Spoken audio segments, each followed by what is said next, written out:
They told you that before the colonies, America was just a wilderness, a dark, empty forest waiting to be tamed. They lied. It wasn't a wilderness. It was a garden.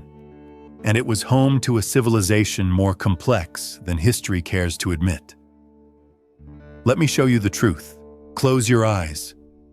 Forget the map of the United States. Erase the borders. Erase the highways. Turn off the lights of New York, Chicago, and Detroit. Silence the noise of the modern world. If you could travel back in time to the year 1491, you would not find an empty wilderness. You would not find a silent, lonely continent waiting to be discovered. You would enter the green ocean, from the Atlantic coast to the Mississippi River. A single massive forest covered the land. Trees so old and so wide that 15 men could not circle them. But beneath this canopy, there was a civilization. There were nations with complex laws. There were trade routes that spanned thousands of miles. There were cities built of wood and earth. My name is Nathaniel Blackwood, and today we are going to reconstruct the lost world of the Eastern Woodlands. We are going to walk the paths that existed before the maps were ever drawn.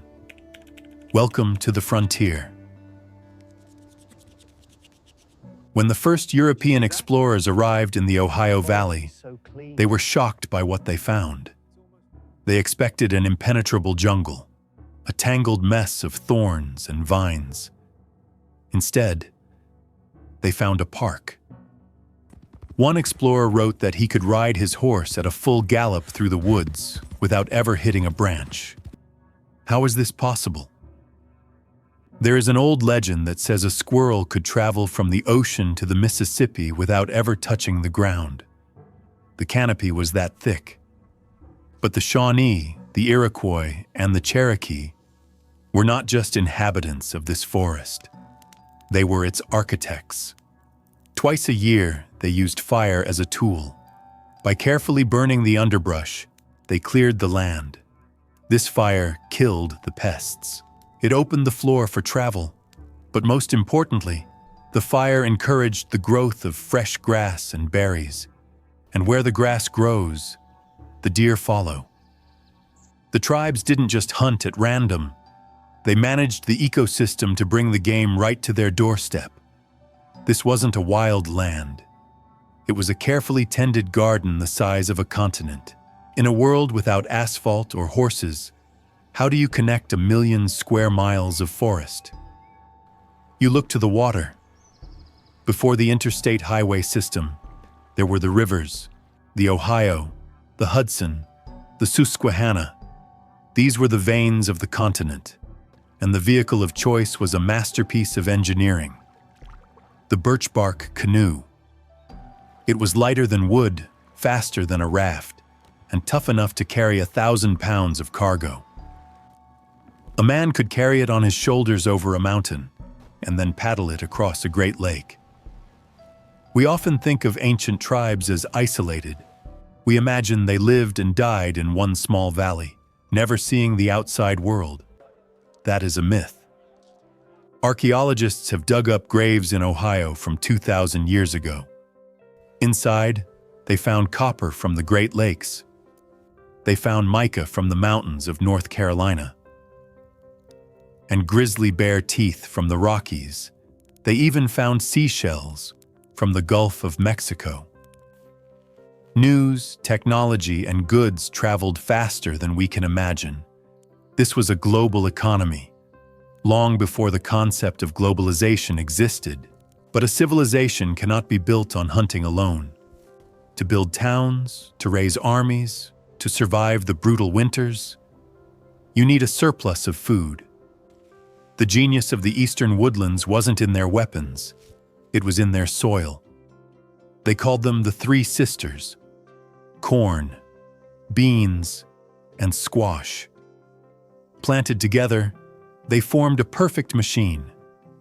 The corn provided a tall stalk for the beans to climb. The beans pulled nitrogen from the air to fertilize the soil. and the massive leaves of the squash covered the ground, blocking the sunlight to stop weeds from growing and keeping the moisture in the earth. They didn't fight nature to farm. They mimicked it. This food fueled the rise of powerful nations. The people here did not live in temporary tents. They lived in towns. Among the Haudenosaunee, families lived in longhouses, structures built from elm bark that could be longer than a modern football field. Imagine a wooden apartment complex. Dozens of families lived under one roof, sharing central fires. In the dead of winter, while the wind howled outside, the longhouse was warm, filled with the smell of wood smoke, dried herbs, and roasting venison. It was a life of community. Privacy was rare, but loneliness was impossible. To the European colonist, a tree was just lumber. A deer was just meat. The land was a commodity to be owned, fenced, and sold. But to the Shawnee, the world was alive. This is perhaps the hardest thing for the modern mind to grasp. They believed that everything possessed a spirit. The rock, the river, the bear, the storm. Survival wasn't about conquering nature. It was about maintaining a relationship with it. If you took a life, you gave thanks. If you harvested a plant, you left the roots so it would grow again. It wasn't just superstition, it was a survival strategy. Because in the deep woods, greed leads to starvation. This was the Eastern Woodlands, a managed garden, a network of trade, a land of ancient traditions and powerful alliances. It was a complete world, a balance that had held for thousands of years. But on the horizon, the wind was changing. Strangers were coming, and they were bringing with them steel, gunpowder, and a hunger for land that could never be satisfied. The collision of these two worlds would become the most brutal, heroic, and tragic chapter in human history. Forget everything you saw in the movies, the teepees in the wind, the nomads wandering aimlessly through the brush. It's a convenient lie, a story told to make the wilderness seem empty. But the woods were never empty. Look at the maps from the 1700s. You'll see vast white spaces marked unexplored. They lied. If you had stood here 3 centuries ago, you wouldn't see a primitive camp. You would be staring at a metropolis of wood, a city of bark and bone that held the keys to a continent. This is Onondaga, the capital of the Haudenosaunee Confederacy. To the Europeans, it was a castle. To those who lived here, it was the center of the world. It wasn't a cluster of huts. It was a fortified power center, capable of fielding 1,000 warriors and hosting diplomats from 10 nations. A city that rivaled colonial settlements in organization and scale. We are going to reconstruct it, not just the walls, but the life, the noise, the smell of 1,000 fires. We are going back to the great Onondaga Castle. Stop looking for savages. Start looking for architects. We are in the green ocean. That's what they called these woods before the axe arrived.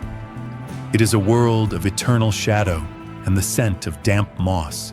It feels lonely, but suddenly the air changes. You smell it first. Wood smoke. Not a thin wisp from a single fire, but a heavy, hanging cloud. Maple, elm, and hickory burning in hundreds of hearths at once. Your eyes begin to sting. Then come the sounds. A dog barks. The rhythmic thump, thump, thump of wooden pestles. The shouts of children. You break through the tree line, and the wilderness vanishes. Before you stands the palisade. A massive, jagged crown of sharpened logs. This isn't a garden fence. It's a medieval fortress wall, 20 feet high. 2 rows of upright timbers reinforced with earth and stone, a defensive machine designed to stop armies. Think of this as the main hub of a continental transport system. All trails lead here. The rivers were the veins, and this was the heart, the great castle of the Iroquois, and the gates are opening. Step inside. The first thing that hits you is the density. It is loud. It is alive. Space in the woods is a luxury, so every inch inside the walls is utilized. You are standing in a rigid grid of streets. Rows of longhouses stretch out before you. These aren't houses. They are giants, over 100 feet long. Imagine a massive ship turned upside down and covered in the skin of the forest. The roofs are arched with engineering precision. Elm bark shingles, sewn with roots, are blackened by rain and soot. The ground between the houses is packed hard as stone by thousands of feet. Wolf-like dogs weave between your legs. Piles of firewood are stacked high against the walls. This city consumes a forest every winter. You see people everywhere. Men repairing trade guns, women processing hides. This isn't a silent painting. It's a crowded apartment complex. It's society. It's politics. Every building belongs to a clan and has a name. Everyone knows their place. Let's enter the largest house, the Wolf Clan. Push aside the heavy deerskin flap. The transition is violent. Outside was bright. Inside is a tunnel of shadow and smoke. Your eyes need time to adjust. The air is thick with the scent of corn, fir, and wood ash. Look up. The rafters are an industrial-scale warehouse. Thousands of ears of corn are braided into curtains. Baskets of beans and strips of dried squash hang beside them. This is the Three Sisters, the energy source of their civilization. They aren't just hunters. They are agricultural giants. The Longhouse is a series of open-plan studio apartments. On both sides are raised platforms. The lower level is for sleeping on soft furs. The upper level stores tools and clothing. In the center aisle, a fire burns every 20 feet. One hearth for 2 families. It is the center of their universe. But this is a matriarchy. That older woman by the fire isn't just a grandmother. She is the clan mother. She owns this house. The men are guests here. Lineage and property flow through her. She is the judge, the landlord, and the political strategist. If you break the rules, she can put you out in the snow. In this apartment complex, the women hold the keys. In the center of the city stands the great council house. This is their capital, their Rome. It is larger and more refined than the rest. This is where the 50 sachems, the peace chiefs, meet. They represent the 5 nations: Mohawk, Oneida, Onondaga, Cayuga, and Seneca. This was a constitutional republic centuries before the United States. They didn't just vote. They reached a consensus. They argued for weeks until every voice became part of a single path. Feel the atmosphere. The eternal flame of the Confederacy burns in the center. The air is thick with sacred tobacco. Men in fine furs and wampum belts speak in metaphors that carry the weight of law. Benjamin Franklin looked here for a model of how colonies could unite. He saw how nations could keep their identity while acting as one fist. This room was the most powerful place on the continent for 200 years. A word spoken here could stop a war or burn a frontier. This wasn't a tribal meeting. It was the high court of an empire. Where is it now? Today in Onondaga, you'll find rolling hills and a modern nation. But the great castle is gone. Bark cities have a shelf life. Every 30 years, the wood runs out and the soil tires. The people burn the old town to the ground to kill the rot and pests, then move a few miles away to start again. But the final castle didn't move by choice. It was burned by the armies of the 1700s. They cut down the orchards and destroyed the granaries to erase these cities from the earth. Because the city was part of the forest took it back quickly. Roots grew through hearths. Moss covered the foundations. Within 50 years, it looked like nothing had ever been there. The wilderness myth was born because the evidence simply rotted away. But we know the truth. Beneath the leaves of New York lie the bones of a civilization as complex and brutal as any in Europe. They didn't just live in the woods. They owned them, and they built a castle that we must not forget. My name is Nathaniel Blackwood, and this is History Reconstructed.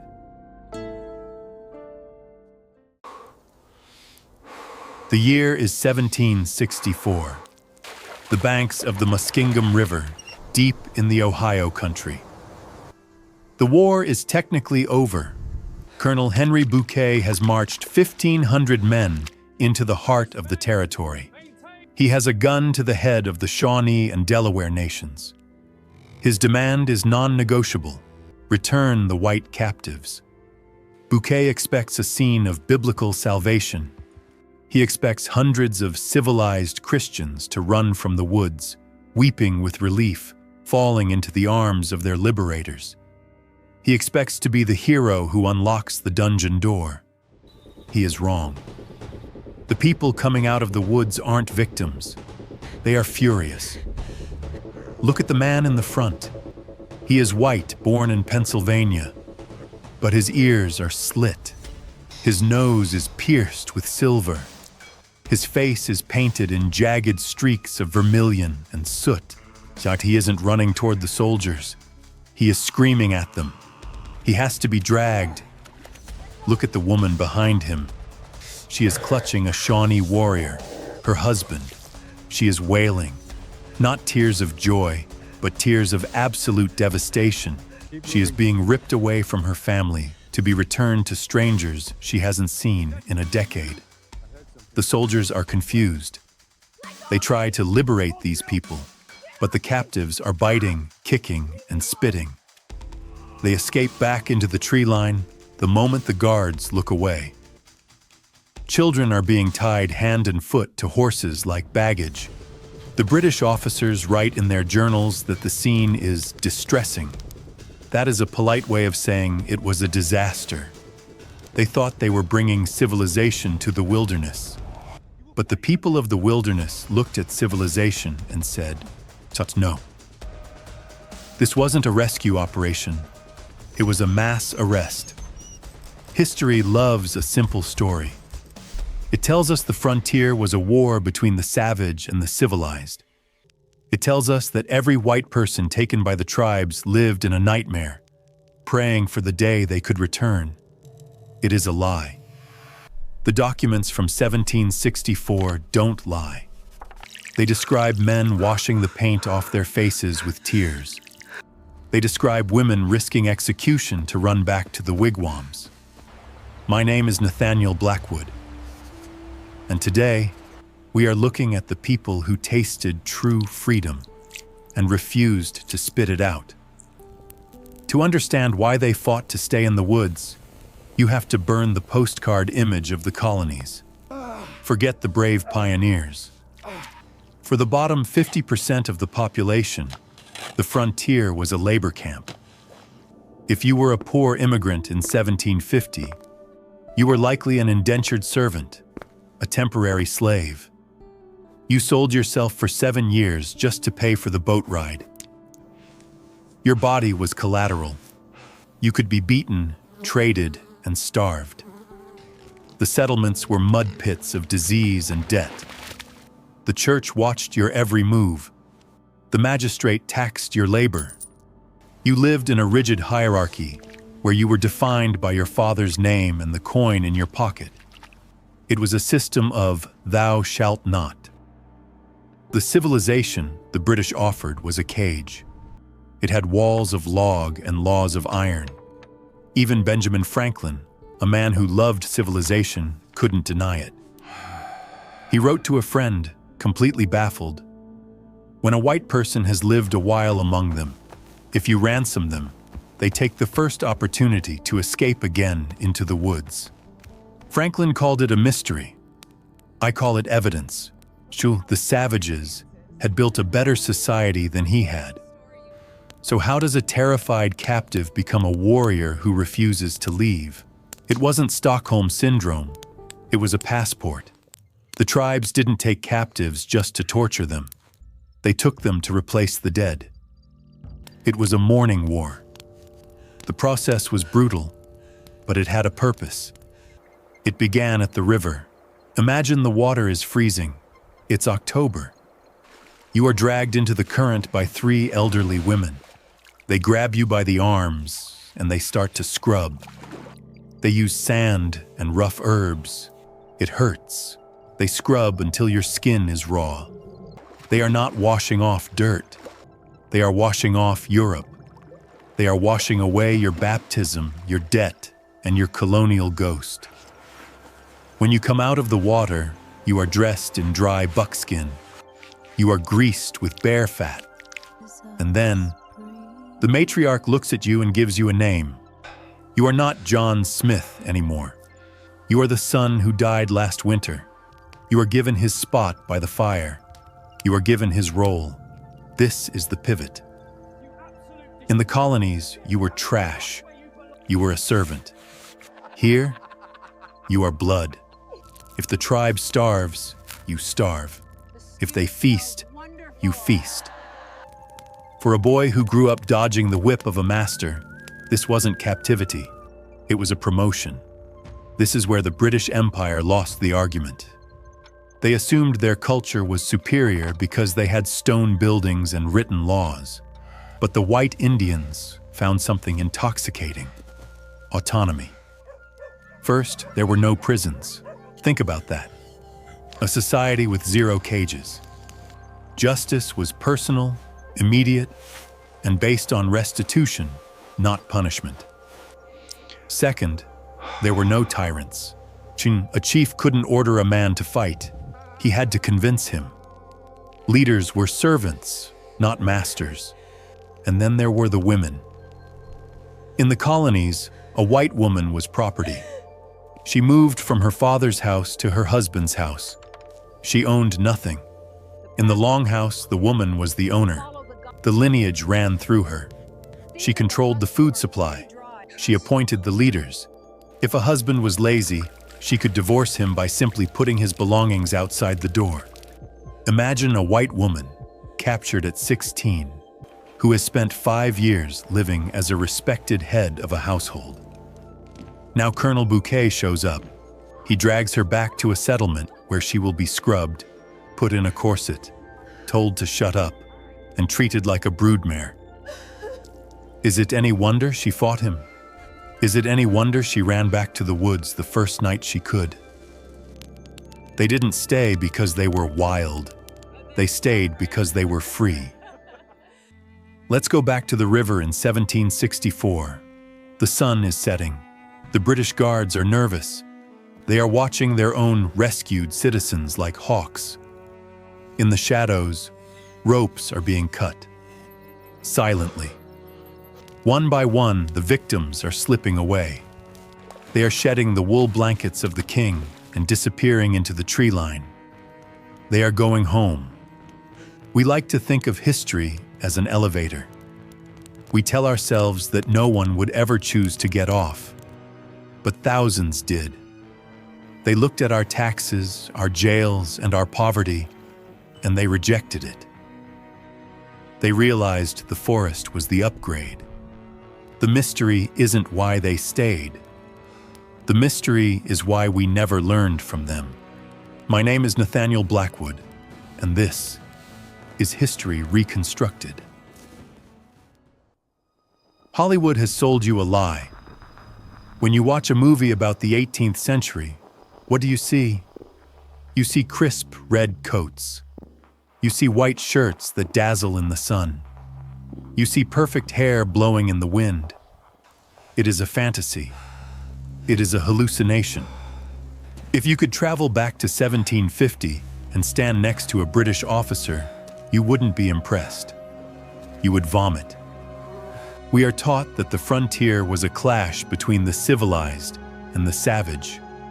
But that is a bad joke, because the so-called savages bathed every single day. They used oils, sand, and river water to keep their skin pristine. And the gentlemen, the architects of the modern world, they considered soap a sin. They considered water a poison. They walked around encased in a crust of their own filth, and they called it sophistication. Let's walk into a colonial fort, Fort Pitt or Fort Niagara in the dead of winter. Don't think of it as a military base. Just think of it as a crowded elevator that hasn't been opened in 6 months. The air is thick. It has a taste. It tastes of wood smoke, unwashed wool, stale tobacco, and rotting teeth. A soldier on the frontier didn't have a wardrobe. He wore the same shirt for weeks, sometimes months. He slept in it. He marched in it. He bled in it. There were no showers. There were no toothbrushes.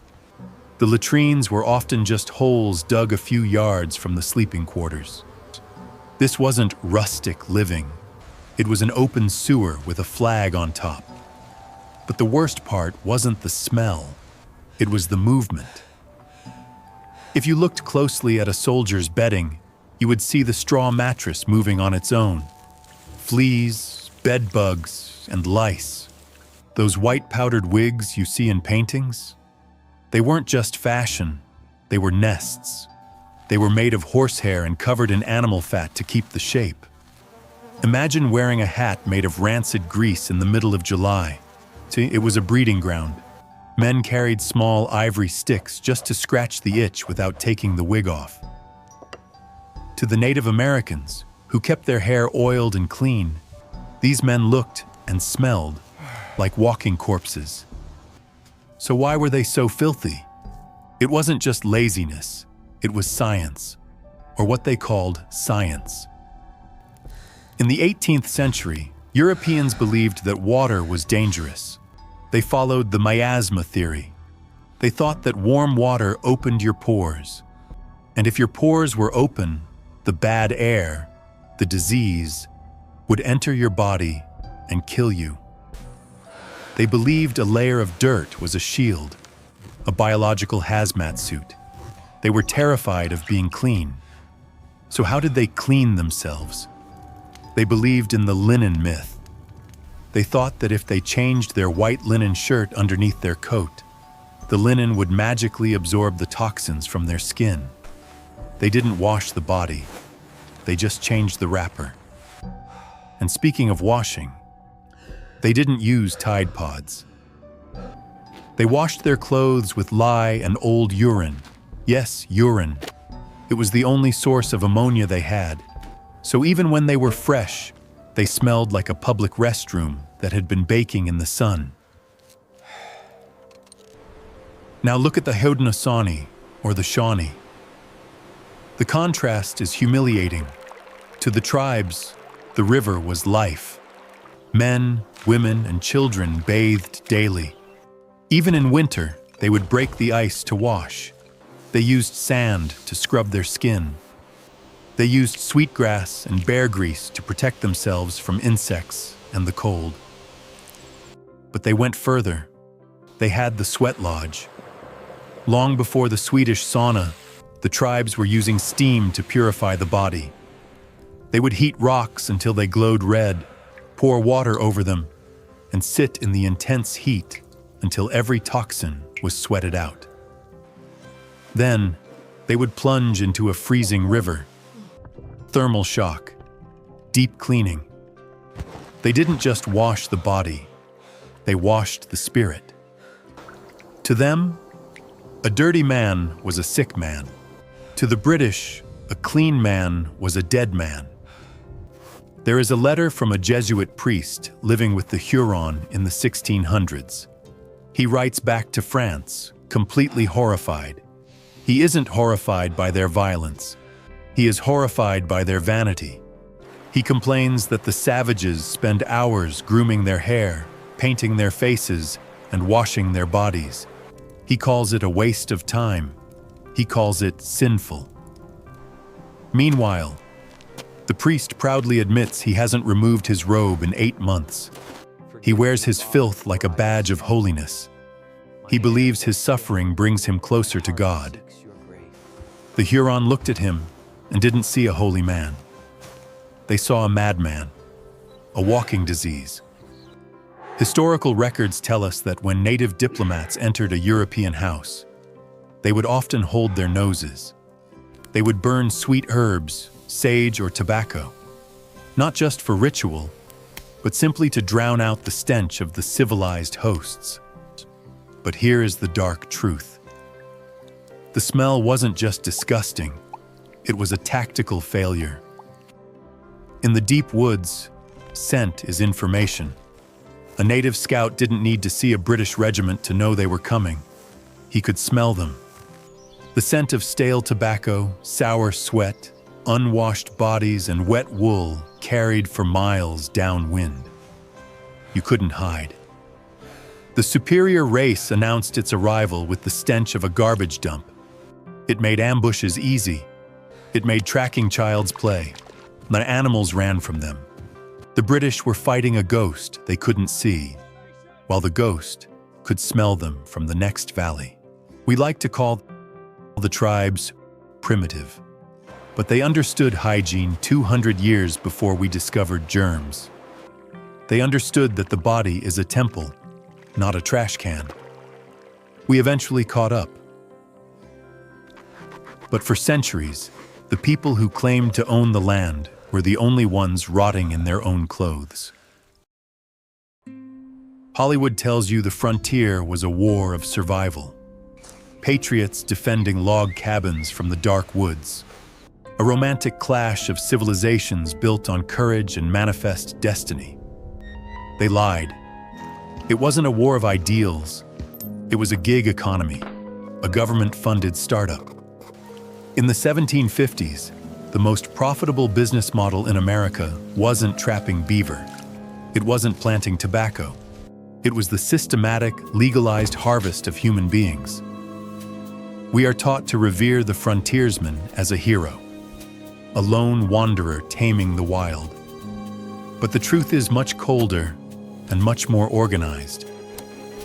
When land became the ultimate prize, the original inhabitants became an obstacle. And empires don't fight obstacles with emotions. They fight them with budgets. They turned human lives into a standardized, tradable commodity. We call it the frontier. In 1756, the colonial governors called it a supply chain.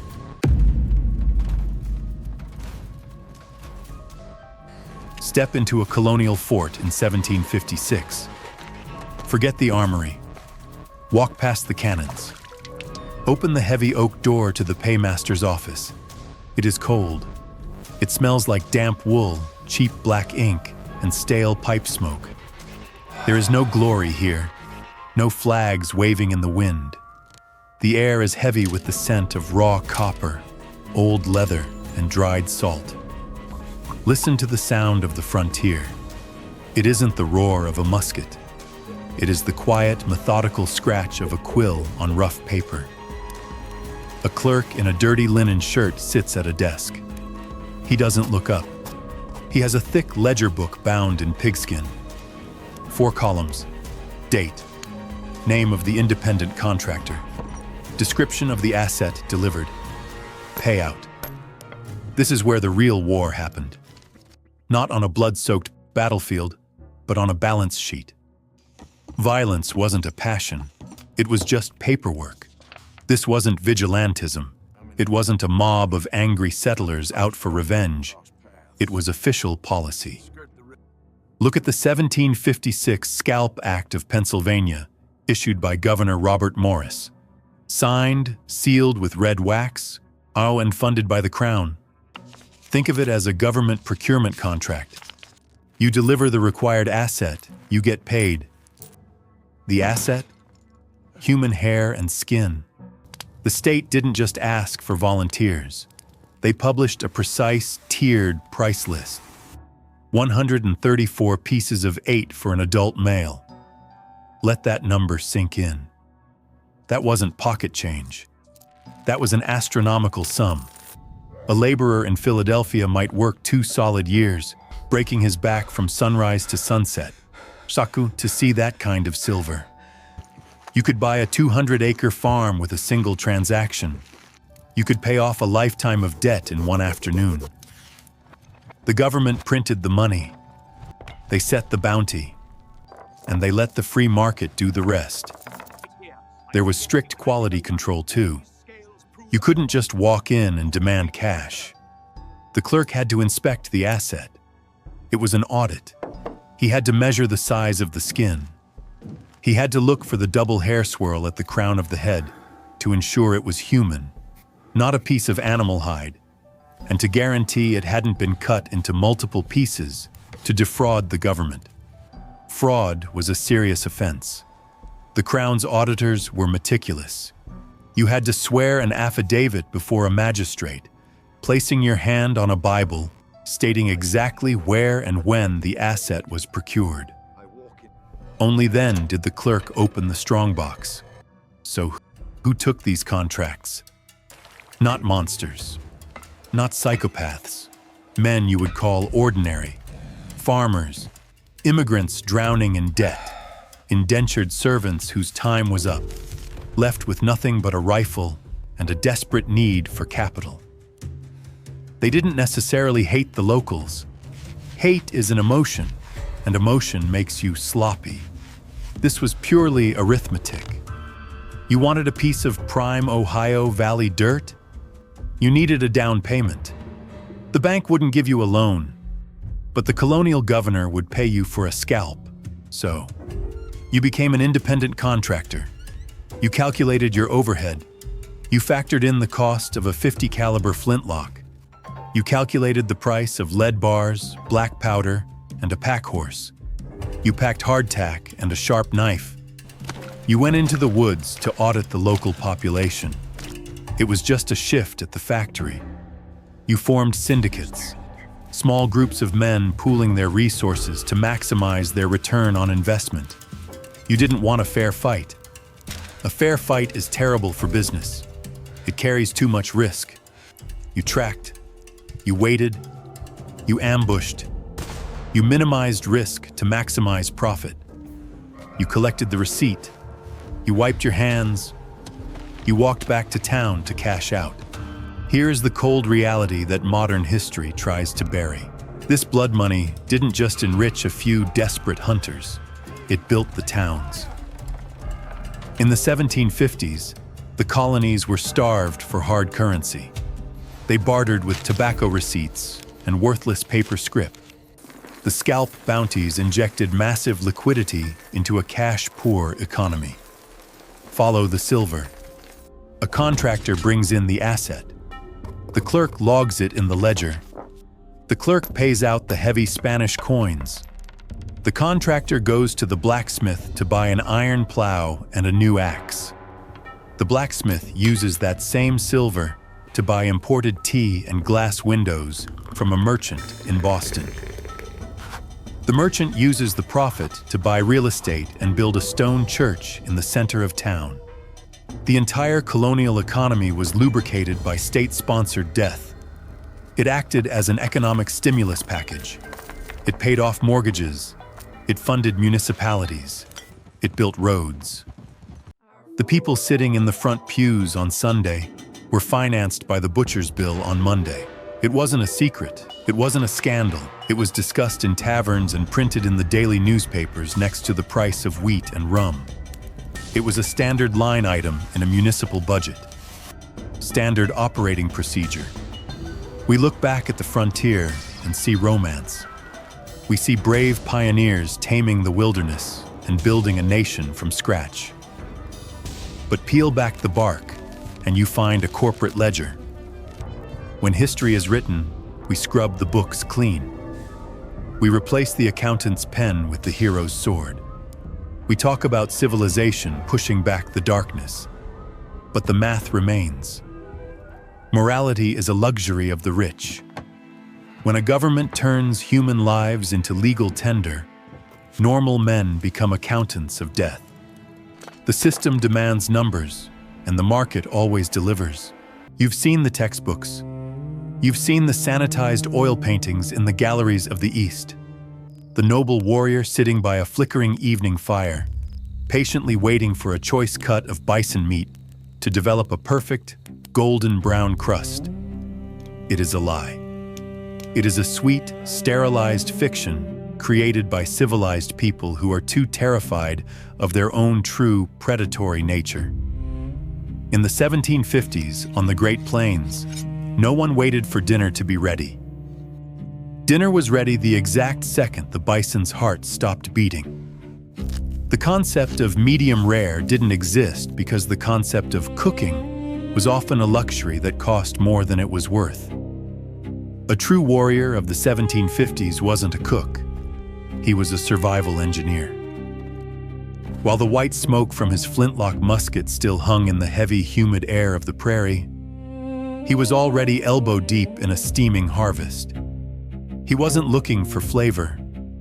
He wasn't looking for a culinary experience. He was looking for caloric density and chemical survival. He didn't wait for the fire because fire is the enemy of raw biological efficiency.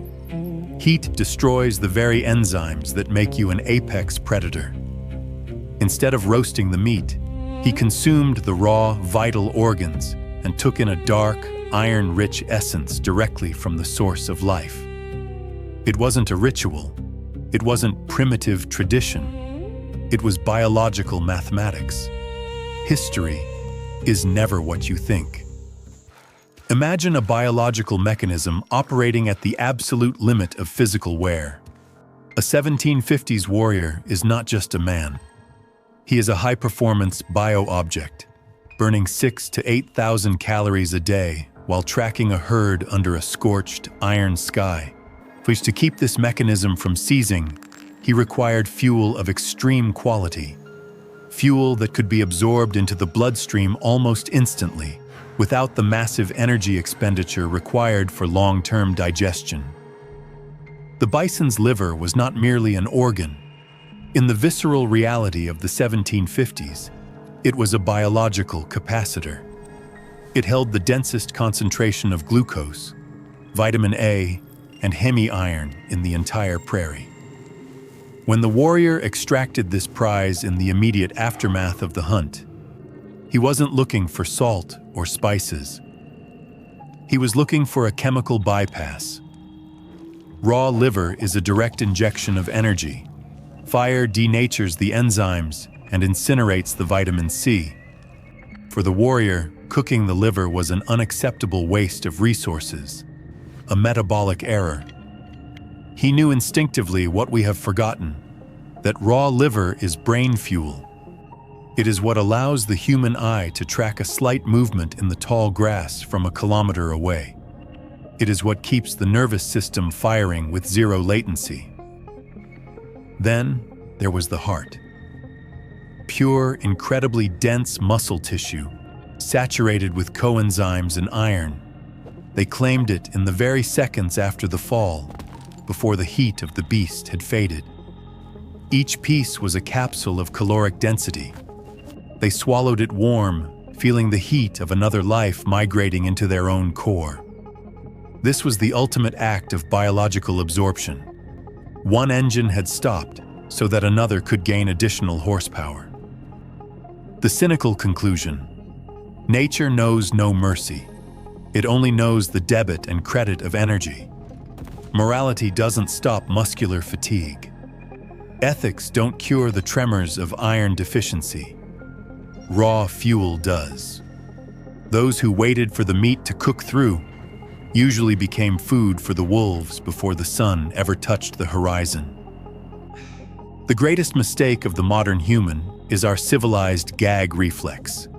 We have become addicted to the sterility of plastic packaging and the aesthetics of the plate. But in the 1750s, the internal processing chambers were the most valuable biological trophy on the field of the hunt. This wasn't waste. It was a hermetically sealed capsule of semi-digested plant matter, a ready-made cocktail of enzymes, probiotics, and B vitamins. The Plains warrior had no time to gather roots or study botany. He didn't need to. He hacked the complex, multi-chambered digestive system of the bison. By consuming the raw vessel along with its partially fermented contents, he gained access to the energy of the grasses and grains that the human body is physically incapable of processing on its own. This was chemical survival in its most primordial form. It was a visceral method of obtaining vitamin K, critical for survival in a world where a single deep scratch could lead to a slow, septic decline. To the European observer, this was savagery. To the warrior, it was a high-efficiency nutrient transfer. Why spend days gathering plants when the bison has already done the work for you and concentrated the results in a convenient, natural vessel? But the real liquid gold was the vital essence. That dark, iron-rich fluid that became available the moment the prize was opened with a stone blade. They took it in by the handful, while it still carried the heat and oxygen of life. In 1750, this essence was better than any water from a muddy creek. It was the perfect natural electrolyte solution, saturated with organic salts and proteins. It didn't just quench thirst. It restored cellular balance in minutes after a 10-hour run. You see disgusting habits. I see flawless energy management. When you are 300 miles from the nearest trading post, your survival depends entirely on how quickly you can turn another creature's life force into your own strength. Now look at the men who sought to conquer these people. The European explorers and soldiers of the 1750s were true biological ruins. Their diet, salt pork, hardtack, and stagnant water, was a perfect recipe for slow-motion collapse. They were filled with sodium, but absolutely hollow inside. Scurvy rotted their gums until their teeth fell into their soup. A total lack of vitamin B12 turned their muscles into atrophied jelly. They carried the most advanced flintlock muskets and the most precise maps, but their own bodies were in a permanent state of metabolic default. On the other side stood the Plains warrior. Because of his diet of raw, unprocessed internals and vital fluids, his system was maximally saturated with oxygen. His vision was sharper than any marksman from the British or French armies, thanks to the massive surplus of vitamin A. His endurance was phenomenal because he wasn't fighting his own biology. This was a battle between a high-performance biological mechanism and a rusted machine running on industrial waste. The Europeans called them savages, specifically because they consumed the unrefined harvest of the hunt. But it was these savages who could run 40 miles through a heat wave without losing focus, while the European soldier fainted from the first sign of heat stroke or iron deficiency. This wasn't an advantage in technology. It was an advantage in biological mathematics. Raw nutrition gave the warrior the ability to recover twice as fast. Vitamin C from unrefined glands made his immune system an impenetrable fortress against the conditions that mowed down white men by the thousands. The frontier was a filter, and it favored the visceral over the refined. The cynical conclusion: technology is a ghost if your own biology is bankrupt. You can have the finest steel blade in the world, but it won't help you if your hand shakes from malnutrition, while your enemy can see your silhouette in the twilight. as clearly as if it were noon. This primordial power rested on one single massive resource. The bison was not just an animal to be hunted. It was a mobile warehouse of biological weaponry that the warriors had learned to unlock. It was a closed energy loop. The prairie provided the grass. The bison concentrated the nutrients in its organs, and the warrior harvested that energy in its purest, rawest state. When the herds began to vanish, that biological advantage vanished with them. It wasn't a defeat on a battlefield. It was a collapse of the supply chain. Without the primal harvest, without the dense core of muscle, and without the warm, vital fluids, the warriors became as vulnerable as the men they fought. Their metabolism, tuned for extreme quality, simply could not function on a government ration of white flour, salt, and refined sugar. The bodies that were once high-performance machines for processing visceral energy turned into flaccid shells, poisoned by cheap carbohydrates. It was the final audit of the frontier, and the balance came up red. We have traded this visceral potency for the luxury of comfort. We take synthetic pills in plastic bottles and wonder why we feel so perpetually exhausted. We look back at history through the distorting filter of modern morality, forgetting that we are, at our core, merely biological containers for energy.